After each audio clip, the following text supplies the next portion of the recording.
తిండి లేక వచ్చే క్షామము కాదు, వాక్యము కరువైపోయే క్షామము. మరి రానున్నటువంటి దినాల్లో బైబిళ్ళు కూడా ఉంటాయో ఉండవో మనకు తెలియదు. ఇప్పుడు బైబిళ్ళు హాయిగా ఉన్నాయి, ఇప్పుడు ఉన్నప్పుడు మీరు అందరు నిర్లక్ష్యం చేస్తున్నారు. బైబిల్ తీయట్లేదు, బైబిల్ దుబ్బ తప్ప. ఆదివారం రోజు నేను క్రైస్తవుని, నేను చర్చికి పోతున్నాను అన్న సింబల్ కోసము బైబిల్ పట్టుకొస్తున్నారు తప్ప ఈ వారములో మధ్యలో బైబిల్ తెరిచిన దాఖలాలు లేవు. అయితే ఒక రోజు రాబోతుందమ్మా, వినండి జాగ్రత్తగా. రాబో దినములలో ఒక క్షామమును పుట్టింతును.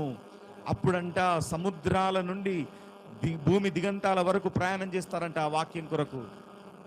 కాబట్టి దేవుడే వాక్యము మూసేస్తే నువ్వేం చేయలేవు. కాబట్టి దేవుడు మనకు వాక్యాన్ని ఇచ్చుచున్నటువంటి సమయంలో సమృద్ధిగా ఇస్తున్నాడు.